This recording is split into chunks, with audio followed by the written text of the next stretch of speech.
Hi guys, Megan here, and time for another book review. Today I'm going to be talking about Entice by Jessica Shirvington. I'm still pretty sure I'm saying that last name wrong. And it is book 2 in the Embrace series. Now the book picks off about right after where the first book left off. Violet has embraced. She is now full-on Gigori, and she is working with Lincoln, trying to take out exiles, and is still trying to balance out school and social life and all that good stuff.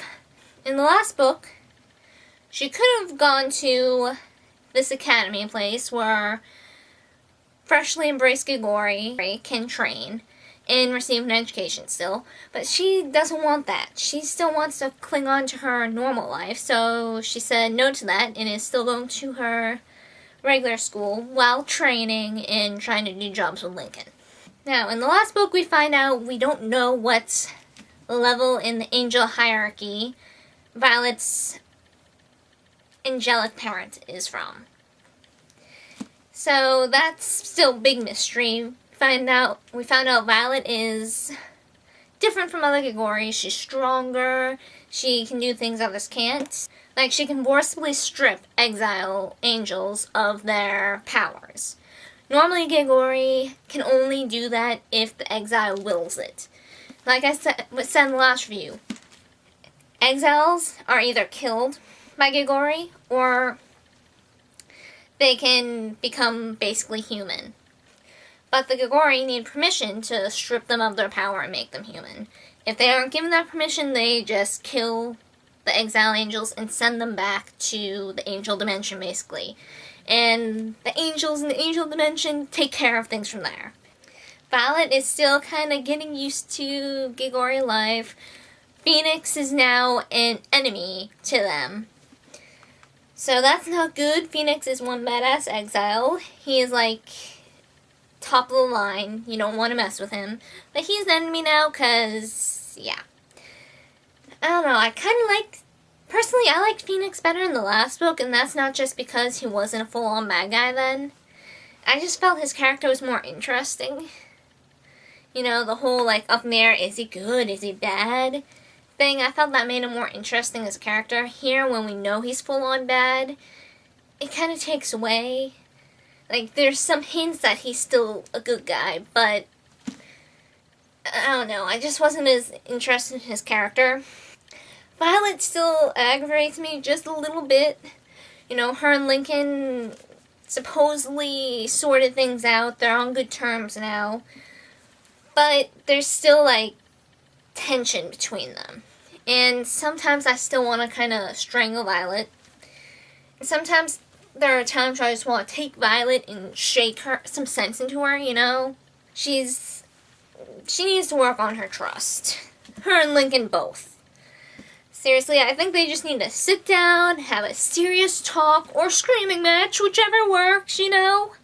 And just get everything out on the table and make things good. The bright side is they get better throughout the book, which I like. So, in the last book we find out about these scriptures, which everyone's after. So, there are Gigori scriptures and exile scriptures. I can't remember what's on the exile one, but the Gigori one, they do not want the exiles to get a hold of, because the Gigori scripture basically reveals every Gigori that is supposed to be made in the future. I'm going to use an example here. If I am like a little kid, you know, and I'm supposed to be a Gigori, except my powers haven't awakened yet because I'm not 17 yet, the scriptures would tell basically, this girl right here is going to be a Gigori. And if the exiles know about that, if the exiles know that I was going to be a Gigori, they could come and kill me before my powers start to, like, awaken and stuff.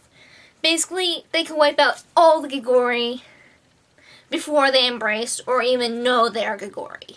So, and the Gigori are the only things that are keeping the exiles in line. Without the Gigori, the exiles can run wild, and shit goes down. We do not want that.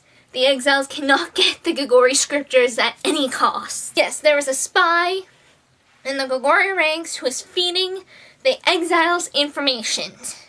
Very valuable information. And I personally felt that the spy was a little obvious. I'm not going to say who, just in case. I'm not quite sure how I felt about the story as a whole. Some parts I felt were a little dull, not super boring. I just felt they could have been a little more interesting. All the parts I was flipping through like, oh my god, oh my god. So, I don't know how I feel about it. You know, it was decent.